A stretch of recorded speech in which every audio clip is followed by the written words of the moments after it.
নমস্কার বন্ধুরা, সবাইকে আমার চ্যানেলে স্বাগত। আজ বানাবো বাড়িতেই চকলেট কেক, তাও কোনো রকম ওভেন ছাড়া, গ্যাসের চুলায় নরম তুলতুলে বানাবো চকলেট কেক। দেখুন কেকটা ভেতর থেকে কতটা স্পঞ্জি হয়েছে, আর কতটা জালিদার। চলুন তাহলে গ্যাসের চুলায় বানানো শুরু করি আজকের এই চকলেট কেকটি। চকলেট কেক বানানোর জন্য এখানে আমি ডিম নিয়েছি। আমি এখানে ডিম দিয়ে চকলেট কেকটা বানাবো।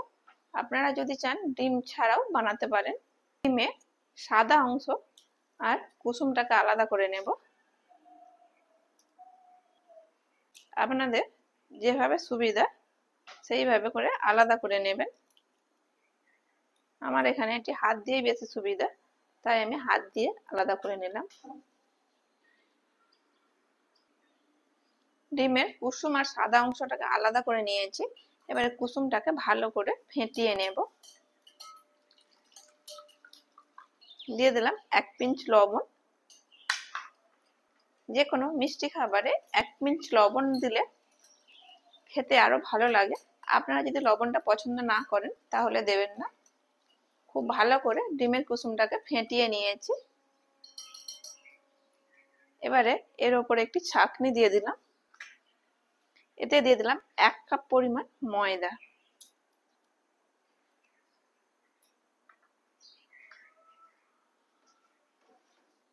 তিন চামচ ময়দা আমি তুলে নেব। এবার 3 চামচ পরিমাণ কোকো পাউডার দিয়ে দেব।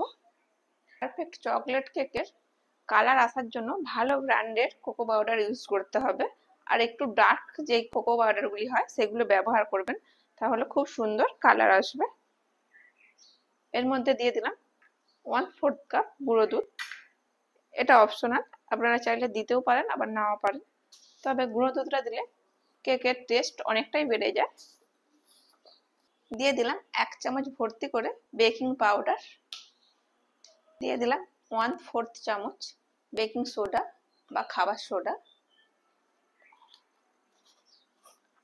আমি যেই মাপ অনুযায়ী তৈরি করেছি, এইরকম মাপ অনুযায়ী যদি তৈরি করেন তাহলে চকলেট কেকটা হবে একেবারে পারফেক্ট দোকানের মতো। শুকনো উপকরণগুলিকে ভালো করে চালিয়ে নিতে হবে।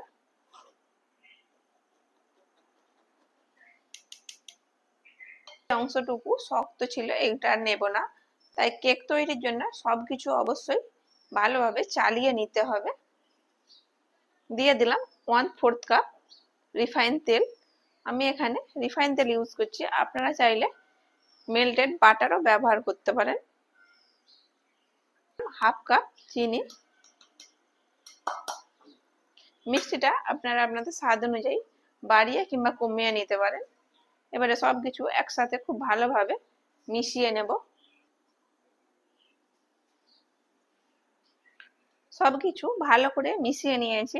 ব্যাটারের ঘনত্বটা এই সময় ঠিক এই রকম আছে। আপনাদের যদি প্রয়োজন হয় তাহলে 2-1 চামচ দুধ কিংবা জল ব্যবহার করতে পারেন। এই ব্যাটারটিকে সাইডে রেখে দেব। ডিমের যে সাদা অংশটা রেখেছিলাম এটি এবারে ভালো করে ফেটিয়ে নেব। অল্প একটু ডিমের কুসুম রয়ে গেছে, এতে কোনো অসুবিধা হবে না। ভালো করে ফেটিয়ে নেব। হুইস্কারটা ভালো করে ধুয়ে নিয়েছি, এবারে ভালো করে ফেটিয়ে নেব। ফেটিয়ে নিয়েছি। দিয়ে দেব কয়েক ফোঁটা চকলেট এসেন্স। আমার হাতের কাছে চকলেট এসেন্স ছিল তাই দিয়েছি। চকলেট এসেন্সটা দিলে এই চকলেট কেকের মধ্যে খুব সুন্দর একটি গন্ধ আসে। এসেন্সটা দিয়ে খুব ভালো করে মিশিয়ে নিয়েছি। অর্ধেক পাতিলেবুর রস এর মধ্যে দিয়ে দেব। হতে পারে কেকের মধ্যে হয়তো টক ভাব চলে আসবে না, কেকের মধ্যে কোনো টক ভাব আসবে না। লেবু কিংবা ভিনিগার অবশ্যই ব্যবহার করতে হবে 1 চামচ। তা না হলে কেক যে বেক হওয়ার পর ফুলে ওঠে তারপরে যে চুপসে যায়, এটা হলো তার প্রধান কারণ। লেবুর রস কিংবা ভিনিগার 1 চামচ দিতে হবে। এর ফলে কেকটা ফুলাই থাকবে, বেক হওয়ার পর আর চুপসে যাবে না। এবারে ভালো করে ফেটিয়ে নেব। ডিমের সাদা অংশটাকে খুব ভালোভাবে ফেটিয়ে নিয়েছি। এবারে আগে থেকে যে কেকের ব্যাটারটা রেডি করে রেখেছিলাম এর সাথে দিয়ে মিশিয়ে নেব।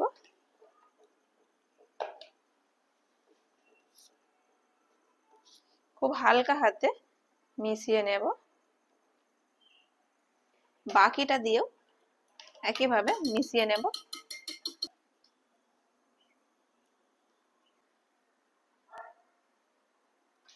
খুব ভালোভাবে মিশিয়ে নিয়েছি। সাইডে রেখে দেবো এটিকে। আজকে আমি এই রকম একটি বাড়িতে যে নর্মাল পাত্র আমরা ব্যবহার করি এতে কেকটি বেক করব, কোনো রকম কেক টিন ছাড়াই কেকটাকে বেক করব। আমি এর মাপ করে বাটার পেপার কেটে নিয়েছি। কেটে বাটার পেপারটার মধ্যে তেলও ব্রাশ করে নিয়েছি। বাটার পেপারটা সমান করে চাড়িয়ে দিলাম। এই পাত্রটি সাইডেও ভালো তেল লাগিয়ে নিয়েছি। এবারে এর মধ্যে কেকের ব্যাটারটিকে দিয়ে দেব। এবারে সম্পূর্ণটাই নিয়ে নেব। গ্যাসের চুলায় একটু কড়াই বসিয়ে তাতে দিয়ে দিয়েছি কিছুটা লবণ আর একটা স্ট্যান্ড দিয়ে দিয়েছি। দিয়ে এটিকে আমি 10 মিনিট প্রি হিট করে নিয়েছি। এর মধ্যে কেকের ব্যাটারটা খুব সাবধানে বসিয়ে দেব। বড় পাত্র দিয়ে ঢেকে দিলাম। এটিকে 35 থেকে 40 মিনিট বেক হতে দেব একেবারে লো আঁচে। 40 মিনিট পর ঢাকনা খুলে দেখে নেব কেকটি বেক হয়েছে কিনা।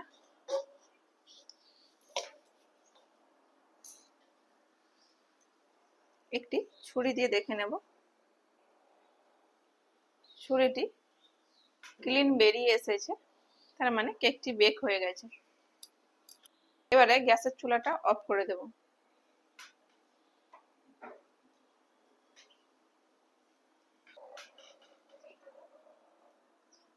কিছুক্ষণ ঠান্ডা করে নেব। ঠান্ডা হয়ে গেছে, হাত দিয়ে ধরার উপযুক্ত হয়ে গেছে। এবারে এটিকে ডিমোল্ড করে নেব। সাইডগুলি আমি যেহেতু বাটার পেপার দিইনি তাই আগে ছুরিয়ে আলগা করে নিচ্ছি। বাটার পেপার দিলে এটিকে আর আলগা করতে হতো না।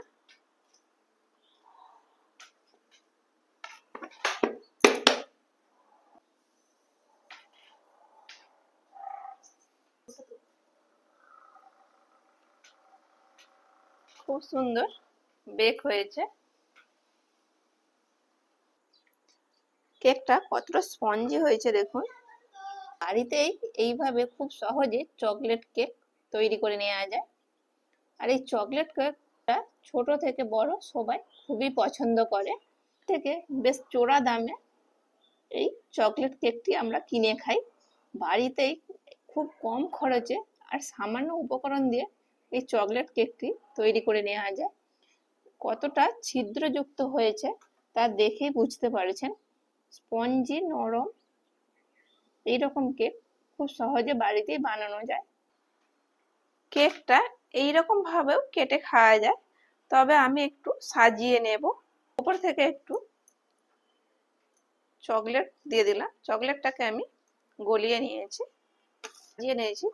ওপর থেকে কিছু সুগার বল ছড়িয়ে দিলাম, সাজিয়ে নিয়েছি। আমরা যে কোনো বার্থডেতেও এইভাবে তৈরি করে নিতে পারি, কিংবা বাড়িতে খাওয়ার জন্য এই রকম ভাবে একটু সাজিয়ে গুছিয়ে দিলে বাচ্চারা তো খুব মজা পাবে এবং মজা করে খাবে। এটা ভালো লাগলে লাইক শেয়ার কমেন্ট করবেন এবং সাবস্ক্রাইব করে আমাকে সাপোর্ট করবেন। এতক্ষণ আপনাদের মূল্যবান সময় নিয়ে ভিডিওটা দেখার জন্য অনেক ধন্যবাদ।